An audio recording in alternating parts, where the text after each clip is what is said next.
How does the world around you shape who you are? Does the soil you walk on shape your diet? Is how you live determined by where you live?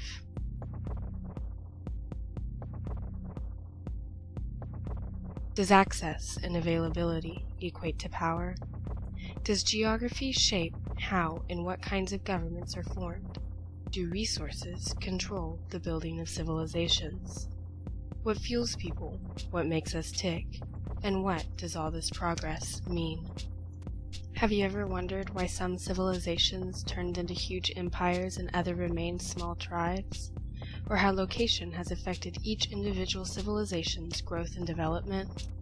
Let's take a look at a world map.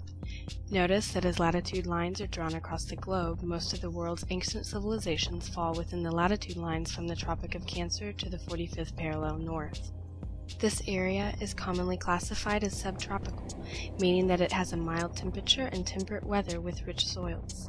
This climate zone was more permitting for settlements to be formed, both in terms of living conditions and lifestyle. This lifestyle led to domesticating animals and food to better adapt to the needs of the people and to adapt to the environment. In order to sustain growing populations, governments had to be formed and structural institutions set in place. After order was established, larger populations could be accommodated and empires could be built. With the growth of such governments and empires, the world was bound to expand. Exploration became important on a large scale as countries sent ships around the world to find even more ways to be connected. More than just rivers and streams, countries were trying to cross the ocean to find ways to advance economically and agriculturally. Believing that the world was a flat plane, explorers set out to discover not just a new world shape, but a new world to shape their own. With the encounter and contact between the Old World and the New World, an exchange began that still has not stopped. From load-bearing animals to culinary additions, worlds collided and the scopes of human interaction expanded. Global connectedness, trade, and exchange began reshaping the world. Not just the tangible, but the spoken and intellectual expanded as well. From the time of contact to the Industrial Revolution, it is even estimated that about 30,000 words were added to the English language, with about 42,773 words entering the first Oxford English Dictionary in 1756.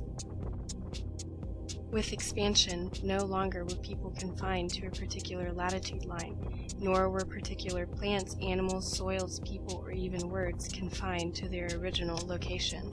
However, there were still restrictions. For instance, in establishing the United States, the colonists had access to resources that allowed them to expand and capitalize.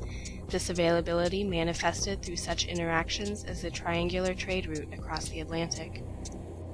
It was more than their own resources or even the resources across the ocean. It was all about connectivity. This connectivity is something that countries everywhere are trying to engage in even today. It seems to offer progress, infrastructure, and stability. Do you have a cell phone? You can talk to anyone, anywhere, at any time. But if you lived in a tribe in the Amazon, how would you know about new technologies even as simple as agriculture? Or how about running water?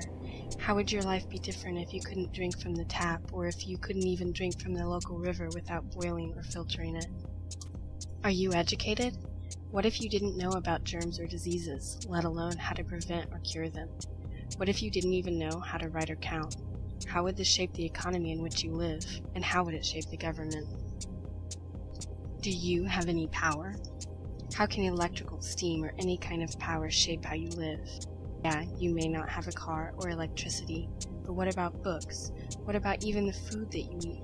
What about vaccines and medicine that keep you alive? Countries around the globe are trying to develop and industrialize, but most of all they are trying to gain a lifestyle. Unfortunately, maybe some of the trends of the past explain much of the present. Still today, development seems to exist along some of the same lines. In fact, the theory of climatic determinism suggests that about 70% of the economic development of a country can be predicted from the distance between that country and the equator. The further from the equator, the more developed a country tends to be. Today, the world is once again reshaping itself. Even after the encounter and enlightenment identified the world as being round, it is once again flattening. Countries trade goods, exchange ideas, and explore concepts together.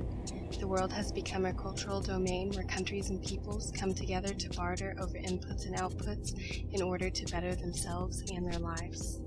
The linking of cultures, economies, resources, ideas, and even languages is trying to make the world a level playing field for anyone who wants to participate. This globalization has transformed the way that the world interacts, all 6 billion of us. In fact, the word globalization was introduced in the 1980s.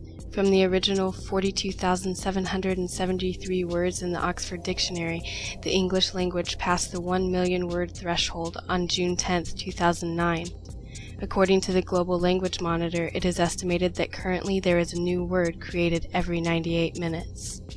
But with all these words and the fusions of civilizations, it all boils down to the fact that both the physical and social surroundings of our world seem to have shaped how each story is narrated. We ultimately have to ask ourselves how geography and history determine who we are. Are you a slave to your environment?